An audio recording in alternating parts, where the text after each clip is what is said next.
Good morning. The committee meets today to receive testimony on the President's budget request for the Department of Defense for fiscal year 2023. Witnesses this morning are Secretary of Defense Lloyd, Undersecretary of Defense Comptroller Mike McCord, and Chairman of the Joint Chiefs of Staff, General Mark Milley. Thank you for appearing before us today, and please extend the committee's thanks to the uniformed civilians and civilian men and women of the Defense Department who selflessly serve the nation. Last week, President Biden released his Defense Department budget request for fiscal year 2023 with a top line of $773 billion. The request focuses on several key areas, including prioritizing China as a key strategic competitor, addressing the acute threats posed by Russia and other adversaries, and modernizing the Defense Department. Our national security challenges have never been more stark. 1 month ago, Russia unleashed its illegal and unprovoked and indeed a barbaric attack on Ukraine, upending peace and stability in Europe. Putin's invasion has inflicted horrific suffering upon innocent civilians in Ukraine, threatened European security, and caused serious consequences for the global economy. The Ukrainian military has performed heroically in the face of this overwhelming violence, and the Ukrainian people have shown the world what true courage looks like. If Putin thought his actions would drive a wedge between NATO and members and within the international community, he was badly mistaken. The conflict in Ukraine has reinvigorated the NATO alliance and exposed the brittle nature of Putin's regime. Since the start of the conflict, the international community has implemented a severe and far-reaching series of economic and energy sanctions against Russia, increased military and humanitarian assistance to Ukraine, and reinforced NATO's military presence along the eastern flank. The international community has united in a way not seen in decades, and our potential adversaries around the world are taking note. With that in mind, this budget request appropriately recognizes China and then Russia as the key strategic competitors for our military. Concurrent with the release of the budget, the Defense Department submitted to Congress classified versions of the National Defense Strategy, the National Nuclear Posture Review, and the Missile Defense Review. These, along with other strategic planning documents yet to be released, will serve as key guideposts for this committee as we take a clear-eyed approach to what is necessary to succeed in our long-term strategic competition. An essential element of our strategy going forward is the need to build the joint capabilities of our armed forces across all domains, including space, cyber, and information operations. And I'm interested to hear from witnesses how this budget supports joint capabilities to ensure our military remains the world's premier fighting force. I am encouraged that this budget includes the largest ever request for research, development, testing, and evaluation, a total of $130 billion, or a 9.5% increase over last year's enacted levels. The budget includes significant funding for modernization areas such as microelectronics, artificial intelligence, hypersonics, and 5G, technologies which will be critical for our national defense. Our strategy towards China and Russia should not be solely defined in dollars by how much, but rather where and why to achieve the greatest comparative advantage. I'm also pleased to see that this budget request places a priority on taking care of our men and women in uniform and the civilians who serve alongside them by including an across-the-board pay raise for military and civilian personnel of 4.6%. While this pay raise is required by law for military personnel, too often Defense Department civilians have been overlooked. This increase in civilian pay sends an important message to the workforce. Keeping our strategic competition with China front and center, this budget request includes $6.1 billion for priorities covered by the Pacific Deterrence Initiative, or PDI. Although we are awaiting the specific details of the Department's PDI request, I'm encouraged by the progress we have made thus far, and this committee will continue working to help improve the design and posture of the joint force in the Indo-Pacific region, including by improving logistics, modernizing infrastructure, conducting exercises and training, and building the capabilities of our allies and partners. This budget request also includes $12.1 billion for military construction projects, and I'm particularly pleased to see increases in the Energy Resilience Conservation Investment Program. The improvements to our facilities, sustainment, repair, and modernization will go a long way towards the joint forces' readiness. This effort is further supported by the budget request initiatives to weapon platform propulsion efficiencies to save fuel. With regard to our nuclear strategy, I understand that the budget request supports important steps for the modernization of our nuclear triad. Given the reckless statements by Putin over the past several months, including an out-of-cycle nuclear exercise before invading Ukraine, our allies and partners depend on an extended deterrence now more than ever. We must also be acutely aware of China's rapidly growing arsenal. Modernization of our strategic forces is necessary to reassure not only our allies, but deter any attack on our homeland by either of our near-peer nuclear-armed competitors. But even as we modernize, we should seek ways to promote strategic stability, including follow-on talks beyond New START to cover all types of nuclear weapons, and if possible, reduce nuclear stockpiles when verifiable for all parties. Given these strategic threats, the proposed investment in tried-and-true platforms like the Columbia and Virginia-class submarines is a prudent decision. Similarly, this budget supports the development of a new long-range stealth bomber, strengthening the fighter fleet, and building up the defense industrial base, including upgrades to the Navy's public and private shipyards. Keeping the nature of strategic competition in mind, however, it is also necessary to divest of platforms and capabilities that are either not necessary or inefficient for supporting our strategy. Belt tightening in any department, particularly defense, is always a challenge. But there's also an opportunity to evaluate what is necessary and what drives innovation. The department has taken the first difficult step in proposing $2.8 billion worth of divestments and retirements of platforms. And I will work with my colleagues to evaluate these proposals and make hard but necessary choices. Amidst the global pandemic, climate change, economic uncertainty, renewed Russian aggression in Europe, and disruptive technologies in the hands of competitors, we have to recognize the interconnected nature of the threats before us. Congress must make thoughtful decisions about how we resource and transform our tools of national power. Now that President Biden has issued his budget request, the committee can begin our work of crafting an NDAA that meets America's needs now and in the future. Again, I thank the witnesses for their participation today. I look forward to the testimonies. Let me now recognize the ranking member, Senator Inhofe. Thank you, Mr. Chairman. I thank you, and I join in welcoming the witnesses. For 4 years, this committee has been using this 2018 document, the National Defense Strategy Commission, and I don't recall ever having one document hang around for so long. But the 12 who got involved with this to start with did a good job in putting us where we are now. Last week, we received the classified version of the Biden administration's new NDS. That's this. From what I've seen so far, it appears the new strategy document does a good job expanding our understanding of the scale and the scope of the threat from the Chinese Communist Party and its military modernization. There are some things that we'll probably have disagreement about. We have done that in the past, but we continue to consider the new strategy. For example, there may be some areas of strategy that the administration is willing to take risks, and the Congress may or may not agree. But it's clear, and I really can't stress this enough, the Chinese threat is beyond anything that we have dealt with before in our lives. General Milley, last year you told us that the Chinese and the Russians combined spend more than us on national defense.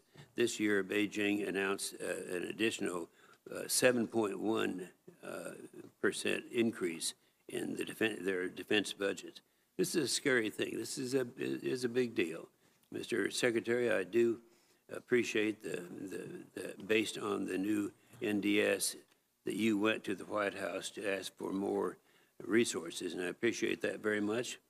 But even then, the budget just doesn't rise to the moment. It doesn't deliver the real growth our military needs, and that is, it says very clearly in this document, in the very beginning of the document, the 3% to 5% range is where we need to be. And that real growth a recommendation comes from the bipartisan committee. So the budget also doesn't reckon with the record high inflation we're seeing today in the realm of 7 to 8%. That's On the bipartisan basis, Congress tried to give our defense budget real growth in 2022, but the military will end up losing buying power due to the inflation. This historic inflation is a new, I call it the new sequestration. We all remember when we went through the sequestration together. For me, this isn't just about how much money we spend on defense. This is about how we spend the money. And we need a higher top line because what's in this budget right now is not nearly enough to make up for lost time. This budget shrinks both our naval fleet and our Air Force aircraft fleet. It cuts end strength. The end strength has been very disturbing to all of us. I'm glad to see the investments in research and development. So some good things are out there working, and we're all doing it together. And the reason I took so long in this opening is that this is the first budget hearing of the season. You know, people don't realize that this goes on 12 months a year, and that's what this is all about, and we're going to do a good job. Thank you, Mr. Chairman. Well, thank you very much, Senator Inhofe, and thank you, Mr. Secretary, the Chairman, and Secretary McCord. We've been informed that there's a vote that will commence at 10 a.m. There'll be 3 votes in order. So we will be slipping out 1s and 2s, but we'll continue the hearing throughout the morning, and then we'll go into the classified section at the conclusion of this open session. With that, let me address a question to Secretary McCord. Mr. Secretary. What? Oh, I'm trying to anticipate the votes, so I jumped ahead. Secretary Austin, let me recognize you for your opening statement. Well, thank you, Chairman. Good morning, Chairman Reed, Ranking Member Inhofe, distinguished members of the committee. Thanks for the opportunity to testify today in support of the President's budget request for fiscal year 2023. It's great to be here with General Milley, who has been an outstanding partner. And I'm also glad to be joined today by our comptroller and Chief Financial Officer, Mike McCord. Mr. Chairman, we're still focused on 3 key priorities at the Department of Defense. And they include defending our nation, taking care of our people, and succeeding through teamwork. And the budget request that we've submitted to you helps us meet each one of those priorities. Our budget seeks more than $56 billion for air power platforms and systems, and more than $40 billion to maintain our dominance at sea, including buying 9 more battle force ships, and almost $13 billion to support and modernize our combat-credible forces on land. Our budget request also funds the modernization of all 3 legs of the nuclear triad to ensure that we maintain a safe, secure, and effective strategic deterrent. Of course, none of these capabilities matter without our people and their families.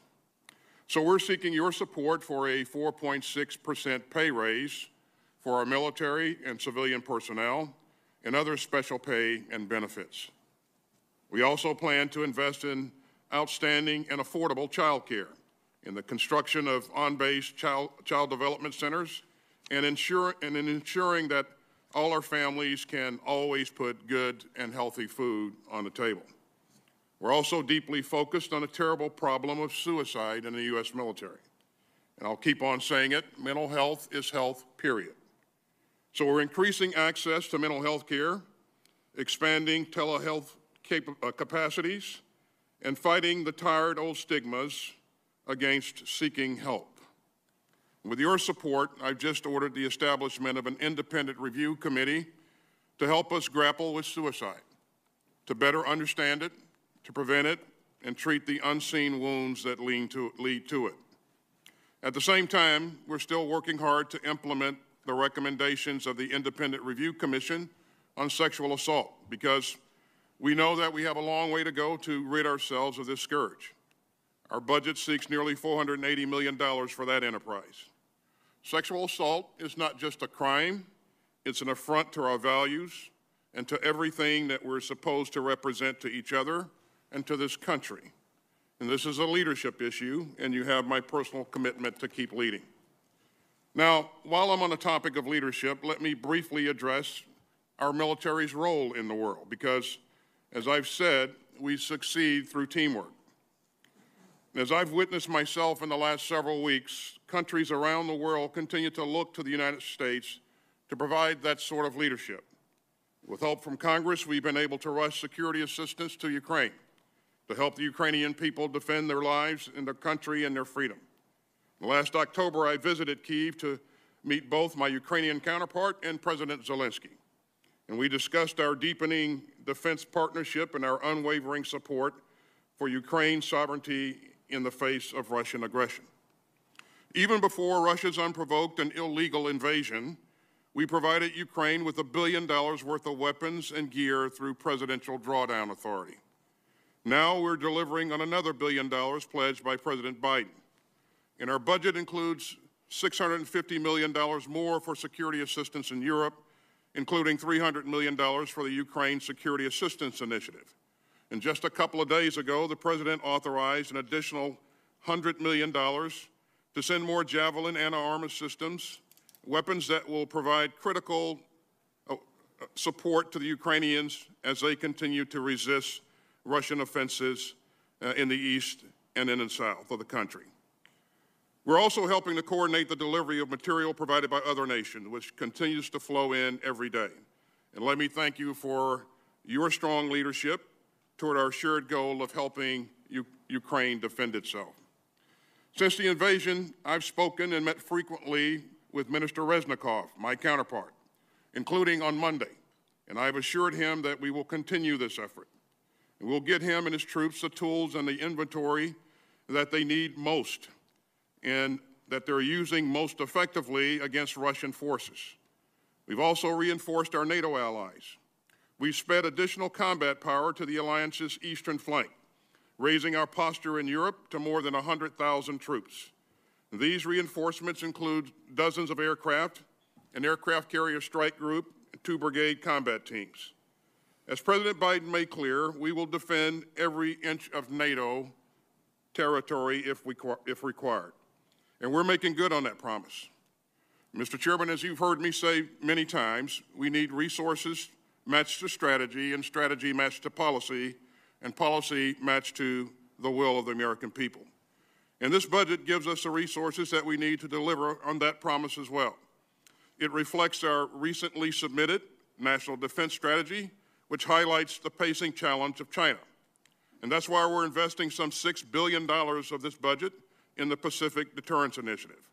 It's why we're realigning our posture in the Indo-Pacific toward a more distributed footprint. We're going to enhance our force posture, infrastructure, presence, and readiness in the Indo-Pacific. This includes the missile defense of Guam. And it's why we're making broad investments in such key areas as undersea dominance, fighter aircraft modernization, and advanced weaponry, including hypersonic strike. And many of these investments will pay dividends in countering the acute threat of Russia as well, which our strategy underscores. At the same time, we must be prepared for threats that don't observe borders, from pandemics to climate change. And we must tackle the persistent threats posed by North Korea, Iran, and global terrorist groups. Now, the National Defense Strategy advances our goals in 3 main ways: forging integrated deterrence, campaigning, and building enduring advantages. And integrated deterrence means combining our strengths across all warfighting domains to maximum effect to ward off potential conflict. Campaigning means day-to-day efforts to gain and sustain military advantage and to counter acute forms of coercion by our competitors and to complicate their preparations for aggression. And to build enduring advantages, we need to accelerate force development, acquiring the technology that our warfighters need. And so our budget seeks more than $130 billion, as you pointed out, Mr. Chairman, for research, development, testing, and evaluation. And that's the largest R&D request this department has ever made. It's nearly a 10% increase over last year, which was the department's previous high water mark. This includes $2 billion for artificial intelligence, $250 million for 5G, nearly $28 billion for space capabilities, and another $11 billion to protect our networks and develop a cyber mission force. This budget maintains our edge, but it does not take that edge for granted. And quite frankly, Mr. Chairman, in the 21st century, you either innovate or you get left behind. And through the President's budget and with the help of this committee, we will continue to innovate. And with your help, we will continue to defend this nation, take care of our people, and support our allies and partners. And with your help, I know that we will continue to lead. Thank you, and I look forward to your questions. Thank you very much, Mr. Secretary. General Milley, please. Chairman Reed and Ranking Member Inhofe and members of the committee, I'm privileged to represent the soldiers, sailors, airmen, Marines, and guardians of the United States Joint Force. Our troops are the best led, best equipped, best trained, most lethal, and most capable military force in the world. Alongside our allies and partners at any given time, approximately 400,000 American troops are currently standing watch in 155 locations around the world, conducting operations every day that keep Americans safe. Currently, we are supporting our European allies in guarding Europe's eastern flank in the face of unnecessary war of aggression by Russia against the people of Ukraine and the assault on democratic institutions and rules-based international order that have prevented great power war for the last 78 years since the end of World War II. We are now facing two global powers, China and Russia, each with significant military capabilities, both of whom intend to fundamentally change the current rules-based global order. We are entering a world that is becoming more unstable, and the potential for significant international conflict between great powers is increasing, not decreasing. The United States military comprises one of the four key components of America's national power: diplomatic, economic, informational, and military, to protect the homeland and sustain a stable and open international system. In coordination with the other elements of power, we constantly develop a wide range of military options for the President as Commander-in-Chief and for this Congress to consider. As the U.S. military, we are prepared to deter and, if necessary, fight and win against anyone who seeks to attack the United States or our allies or our significant, vital national security interests. The Joint Force appreciates the work that our elected representatives do to ensure that we have the resources needed to train, equip, and manage the force in order to be ready. We thank this Congress for increasing last fiscal year's level of military funding, and we look forward to your support for this year's budget. The Joint Force will deliver modernization and readiness for armed forces and security to the people of the United States at the FY23 budget request of $773 billion. This budget will enable the decisions, the modernization, and the transformation of the Joint Force in order to set and meet the conditions of the operating environment that we are likely to face in 2030 and beyond, the so-called changing character of war that we have discussed many times in the past. We will work diligently to ensure the resources the American people entrust to us are spent prudently and in the best interest of the nation. In alignment with the forthcoming National Defense Strategy, the classified document is out, and the National Military Strategy, this budget delivers a ready, agile, and capable joint force that will defend the nation while taking care of our people and working with our partners and allies. We are currently witness to the greatest threat to the peace and security of Europe and perhaps the world in my 42 years of service in uniform. The Russian invasion of Ukraine is threatening to undermine not only European peace and stability, but global peace and stability that my parents and generations of Americans fought so hard to defend. The islands of the Pacific and the beaches of Normandy bore witness to the incredible tragedy that befalls humanity when nations seek power through military aggression across sovereign borders. Despite this horrific assault on the institutions of freedom, it is heartening to see the world rally and say never again to the specter of war in Europe. Your military stands ready to do whatever is directed in order to maintain peace and stability on the European continent, a peace that ensures global stability, an international order where all nations can prosper in peace. We are also prepared and need to sustain our capabilities anywhere else on the globe, as well as our priority effort in the Asia-Pacific region, measured against our pacing challenge of the People's Republic of China. And in defense of our nation, we must maintain competitive overmatch in all the domains of war: space, cyber, land, sea, and air. The United States is at a very critical and historic geostrategic inflection point. We need to pursue a clear-eyed strategy of maintaining peace through the unambiguous capability of strength relative to China or Russia. This requires that we simultaneously maintain readiness and modernize for the future. If we do not do that, then we are risking the security of future generations. And I believe this budget is a major step in the right direction. I look forward to your questions. Well, thank you very much, General and Mr. Secretary. I'd like to address my first question to Secretary McCord, and that is one of the concerns everyone has right now is the impact of inflation on the budget. Can you explain how the Department calculates inflation and how it was taken into account in this budget request, both in terms of personnel and in major contracts? Yes, Chairman. We paid just as much attention to this as we did to the program content that we're going to spend most of the hearing discussing. So when we saw prices changing last year, we jumped on it. At the same time we were doing our program review, we took all the information available to us at the time, up to the time we had to finish, which is basically the end of last calendar year, built that into our budget. What did that mean?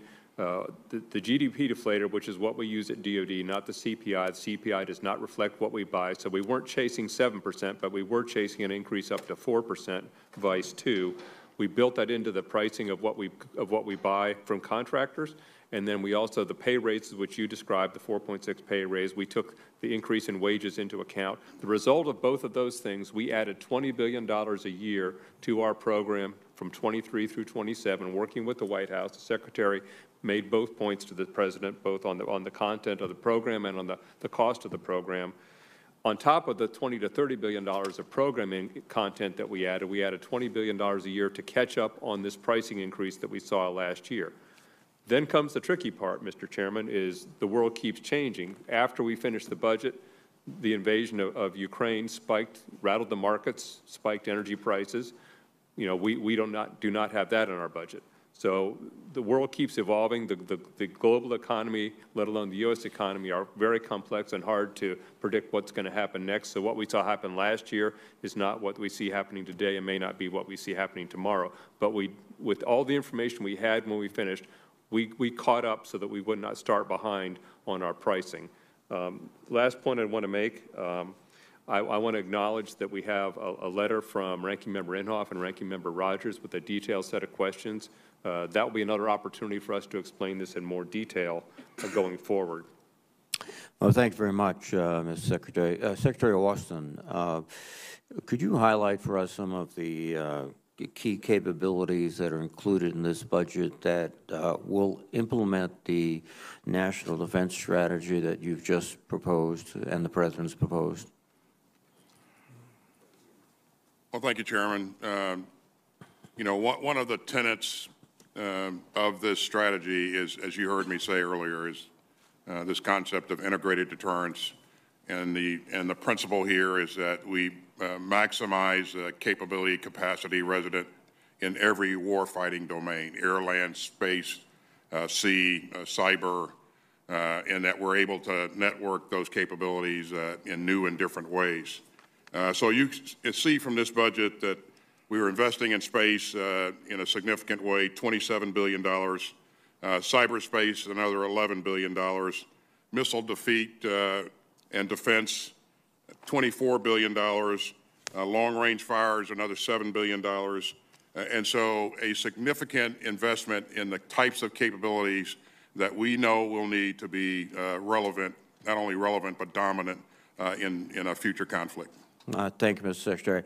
I indicated in my statement the difficult choices you had to make with respect to retiring platforms, et cetera, which I presume, and I'll ask you, is essential to being able to first have the efficiency to continue to operate, have the innovation to anticipate problems going forward. Might you and General Milley talk about the need for this disinvestment?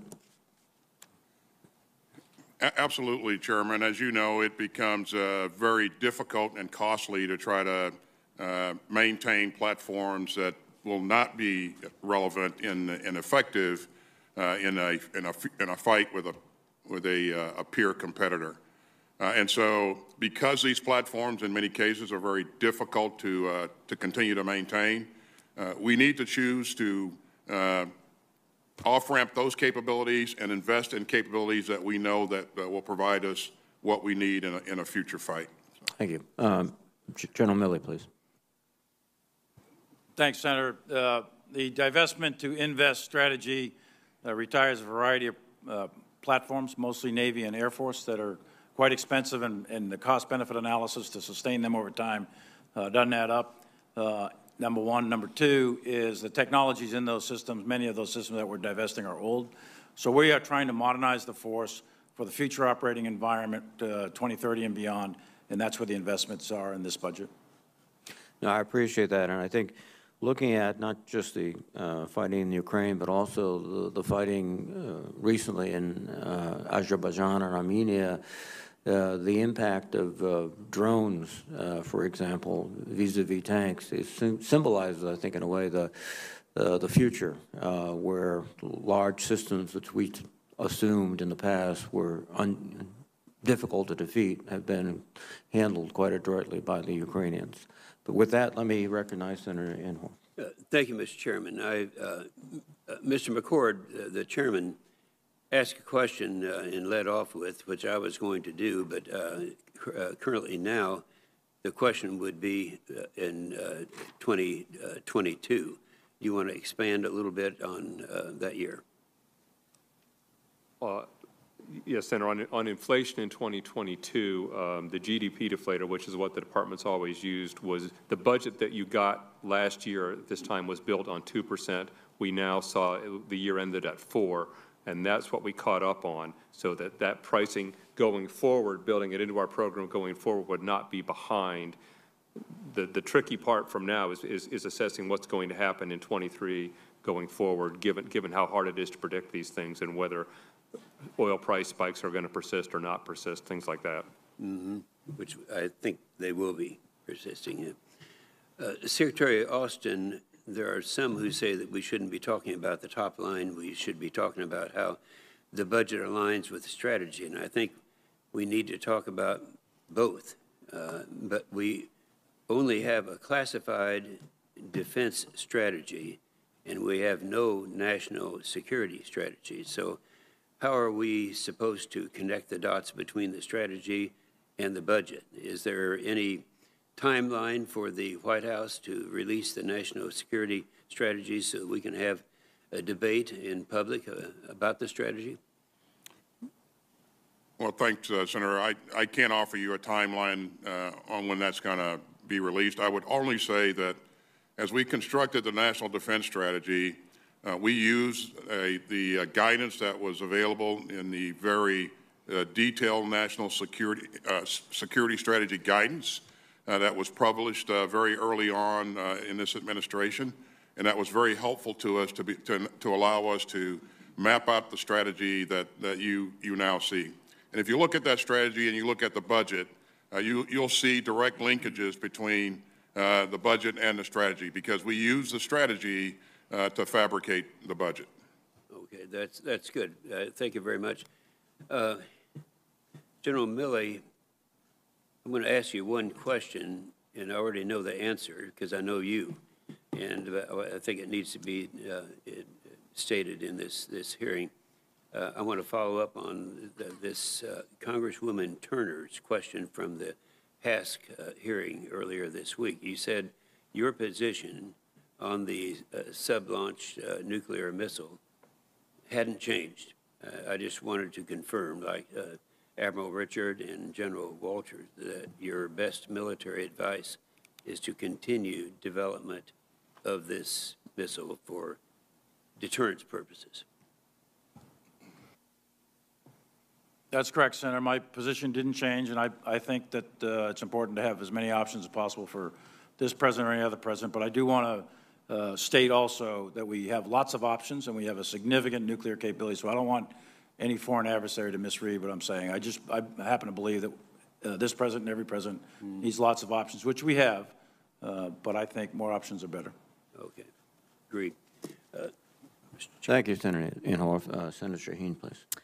Thank you, and thank you, Secretary Austin, Chairman Milley, and Undersecretary McCord for being here this morning and for your service.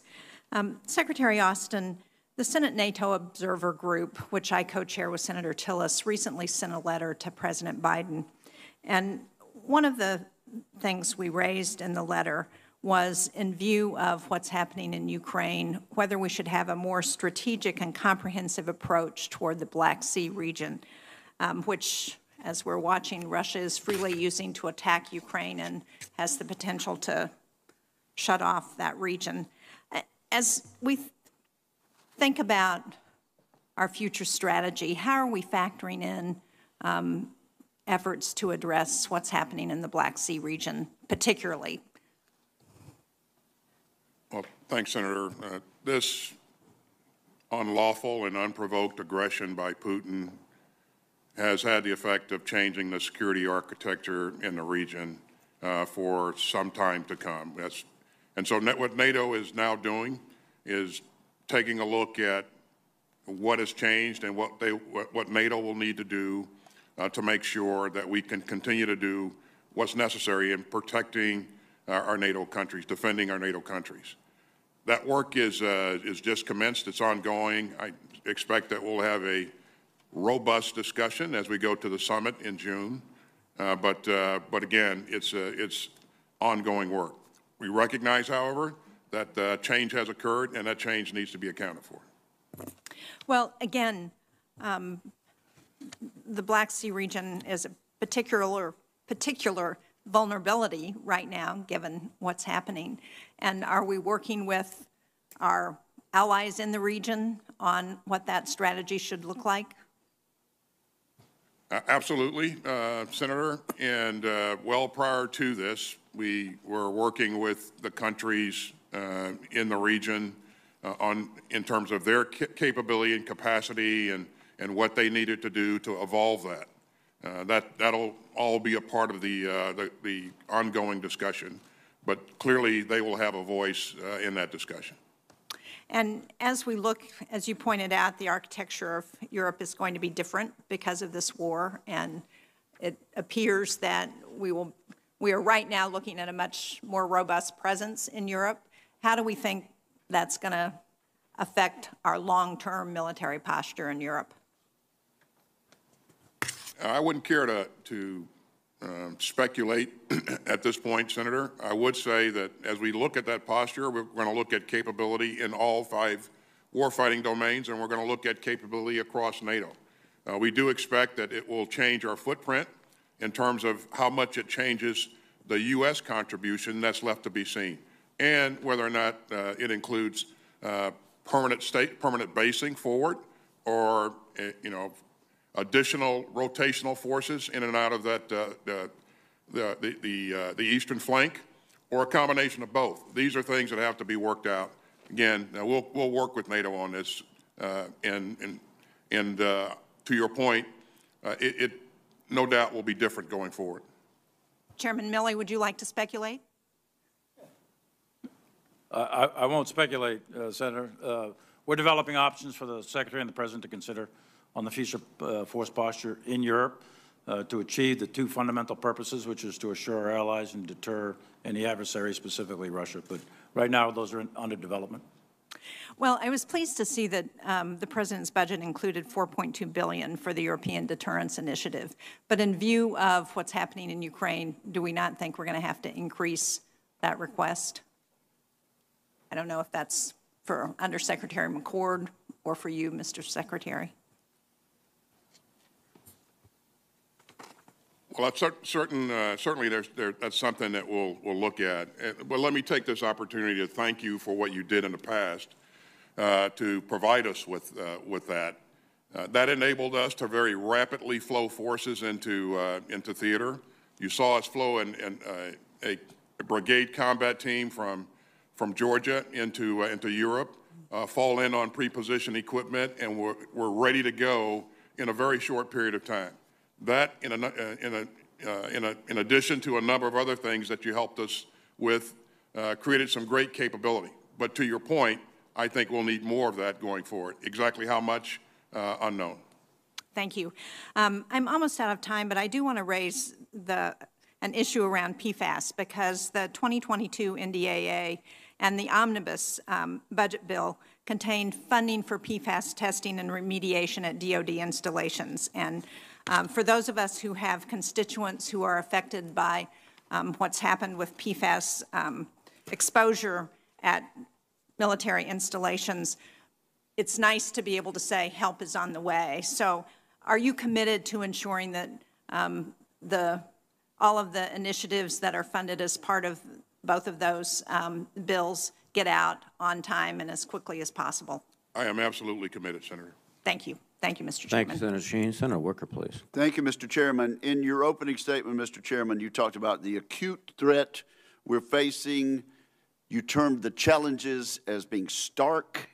In the statement by General Milley, he said the danger is increasing, not decreasing. Certainly, Senator Shaheen is correct about a more robust presence in Europe. And of course, that's going to require more funds from the Congress, the branch of our government that has the power of the purse. I don't see how we can view the current climate as being one in which budget tightening is appropriate. So I would just challenge my colleagues on this committee and in the House and Senate to assert our authority as the appropriators and as the branch of government charged with providing enough funds to provide for the common defense under the Constitution. Now, Secretary Austin, let me talk about amphibious ships. To your credit, you assured Senator Kaine and me that you would fund the Commandant's need for amphibious ships to conduct Marine Corps missions. You did this in the Department's FY23 budget. It calls for full funding of LPD 32 and funds LHA 9. So thank you for working with Senator Kaine and me on that. However, I have significant concerns for the future of amphibious ships. The Department of Defense has not delivered the Navy's 30-year shipbuilding plan for Congress. When are we going to get that? Further, the Department of Defense has not delivered its amphibious ship study to Congress. Again, when will we get that? Yet even without these two documents, the Department is proposing to end the LPD amphibious ship construction line after LPD 32. Now, by contrast, the Commandant of the Marine Corps has been clear. He needs a minimum of 31 amphibs. The math is simple. If you end the LPD line after LPD 32, you cannot reach the 31 traditional amphibious ships. The Marine Corps even included funding for an entire LPD 33 as its #1 unfunded priority in FY23. So, Secretary Austin, why did you not include funding for LPD 33 in the FY23 budget? How do you propose filling the operational gap that this is going to cause? And do you think we should take note of the fact that the Marine Corps chose LPD 33 as its top choice for additional funding? Thanks, Senator, and let me also thank you for what you've done to continue to support us and continue to support our Navy and our Marine Corps. As you pointed out, there's $2.8 billion in the 23 budget focused on amphibs. Amphibs are important to us today. They will be important to us going forward. There's $5 billion allocated to amphibs across the FIDA. As you know, we're based upon the Commandant's vision of the future Corps. We'll track along with what the Commandant's needs are. We'll continue to work with him. We're also investing in a amphibious warfare ship, which is a lighter version of an amphib, and we will make those investments. But we'll continue to work with the Commandant going forward, and those two reports that you mentioned earlier. the shipbuilding plan, and also the amphib study. Those are forthcoming in the next several weeks. In the next several weeks? Well, very good. Well, let me ask you this, Secretary Austin, with regard to Ukraine. You said on Tuesday it's the objective of the government to deter Putin. But as General Milley described, it's very difficult to do so unless you put forces on the ground. In the Omni, Congress provided you with $3 billion in authority to further arm the Ukrainians. Yet, we've only used $900 million of this, less than a third of the amount authorized.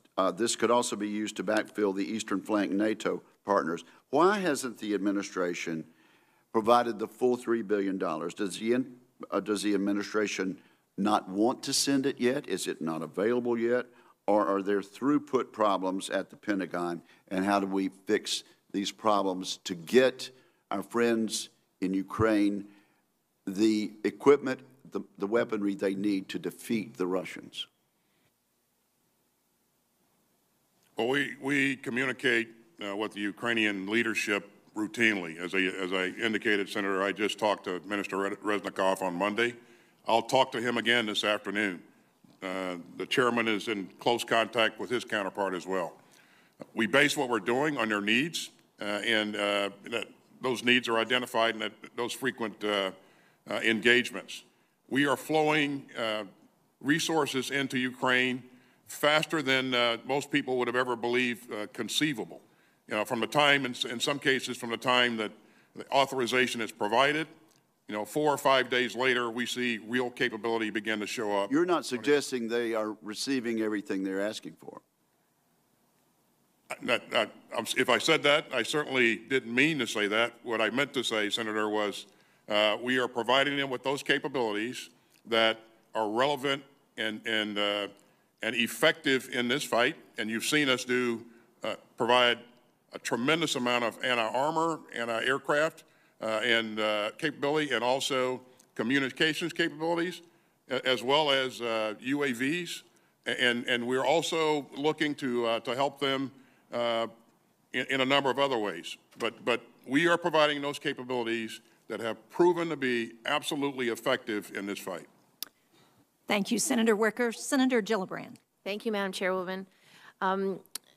General Milley and Secretary Austin, I just want to commend the fine work you're doing in Ukraine with regard to being supportive of the Ukrainian people's will to fight and will to win. I went with a delegation with Senator Ernst just a few weeks ago, and we were able to meet with the 82nd Airborne as well as our troops in Poland, as well as troops that are doing exercises in Germany. And I can say it was extremely inspiring and something I think that you should be very proud of. Do you believe our current strategy is sufficient for Ukraine to win the war against Russia? And if not, what shifts in strategy would you suggest? And second, we've talked about how this conflict could ultimately be resolved. And I want to know if you are engaging with any Russian counterparts or whether any NATO allies are doing so.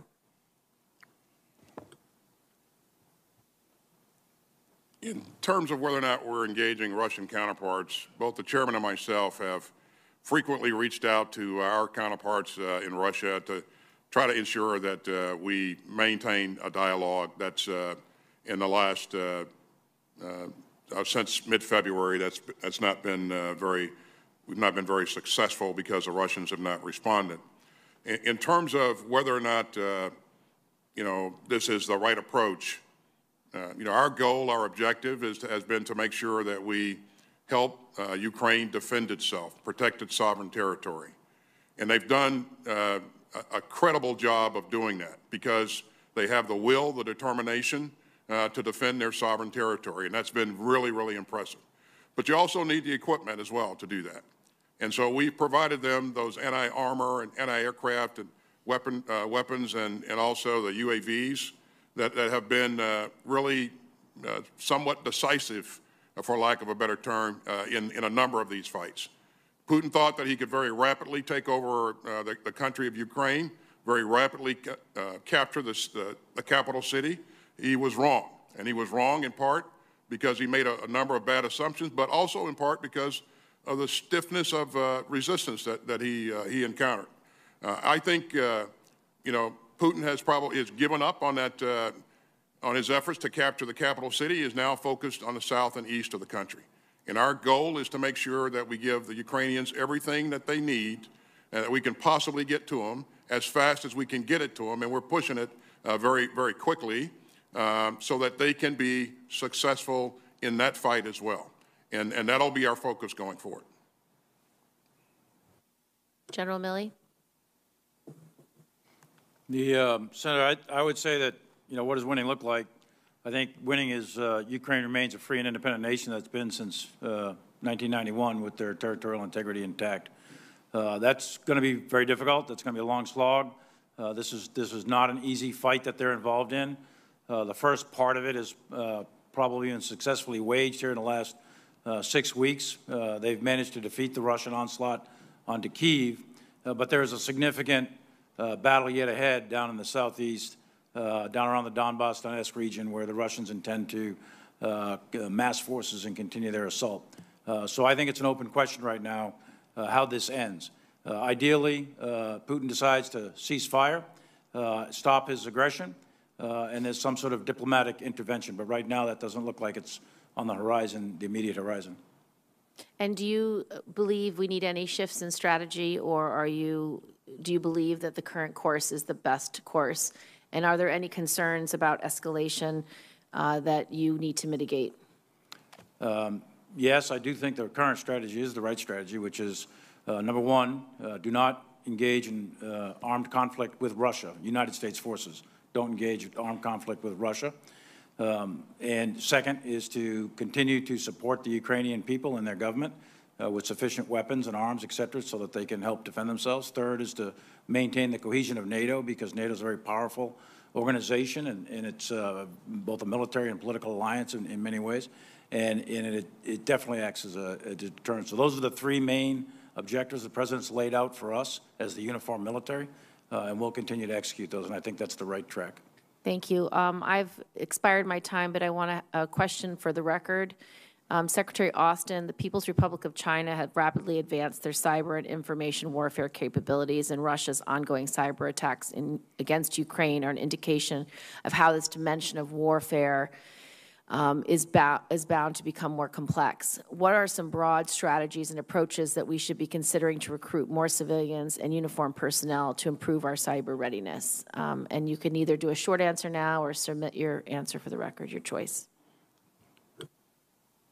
I'll take the question for the record, Senator. Thank you.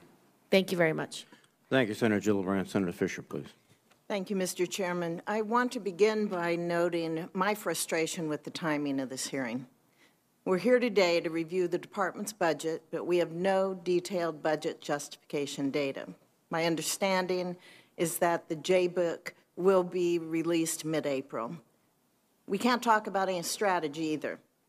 The administration's national defense strategy, the nuclear posture review, and the missile defense review were submitted to Congress last week, but all of those documents are classified. Last year, and in 2017 and 2018, this committee delayed the Secretary's testimony so that there was ample time to review the budget and have a meaningful oversight hearing, and I'm disappointed that that is not the case. With respect to the NDS and the NPR, I would note that the previous administration released these documents publicly in early 2018, and the committee had almost 3 months to review them before Secretary Mattis and General Dunford appeared to testify. Secretary Austin, in your opening comments, you said that in this budget, resources are matched to strategy, matched to policy, matched to the will of the people. I think having this hearing without any detailed information about the budget, and when we are unable to openly discuss any of the administration's strategy documents, directly undermines the committee's ability to conduct its oversight work. and it is contrary to the spirit of transparent government that these public hearings are intended to support. I will be deferring most of my questions to the classified portion, but I do have a few that we were able to glean from the top lines that we were given. Secretary Austin, in Section 1684 of the 2017 NDAA, it was directed that the department would designate an acquisition authority to be responsible for defense of the homeland from cruise missile threats, but the department has still not made such a designation. What's the status of this, and does the department intend to make a designation, and when, or can we expect that to happen in the near future? Well, thanks, Senator. We do intend to make a designation, and we'll, again, we'll move out smartly on that. In terms of being transparent, and when the budget, detailed budget's released, I'll invite Mr. McCord to make a couple of comments there. But it's our goal, it's our desire, it's our mandate to be as transparent with you as possible, and we will do that. I would like to continue with my questions, okay, since I will run out of time here. But I would point out that one of my missions, and I've talked to you about it, I've talked to all the service chiefs, to the Joint Chiefs, to be able to declassify much of the material that we see as members of Congress. And I think there are ways to do that. And we have to be able to do that so that the people of this country understand the threats that we face, so that when they have the information and can review that for themselves, they will support our national defense. They will support our national security. And I feel that we have gone backwards here in making these classified documents and not being transparent. But if I could continue. Given the increasing cruise missile threat to the United States, again, I think it's important that we make this designation. It was in the 2017 NDAA, and that was a long time ago. So I hope that you will step up and do this. Also, Secretary Austin, under this budget, the Air Force is divesting 369 aircraft this year and buying 87, which is a net loss of 282. The 5-year plan projects buying 467 aircraft and divesting 1,468, a loss of over 1,001. And the Navy's battle force shrinks as well under this budget, dropping from 298 ships today to 280 in FY 2027. You know, I'm open to the concept of divesting of legacy platforms, but I think that is dangerous and a dangerous way to put stress on the force that we have. So how are we planning to deal with that dilemma, and are we expecting operational demands to fall? You know, how realistic is that? Well, thanks, Senator. First, let me just highlight that there are firm that there will be an unclassified version of the strategy that comes out a bit later. Again, in terms of divestment and investment, we are investing in those capabilities that will enable us to be decisive in the future fight. And those capabilities that are not survivable in that fight, I think we have to divest of them, and also because they're very expensive to maintain. We can use those resources to invest in future capabilities, the kind that we need for the next fight. And so that's our strategy. And again, as you match the budget to the strategy, I think you'll find a direct match there. Thank you. I hope you remember it has to be matched to the will of the American people as well. Thank you.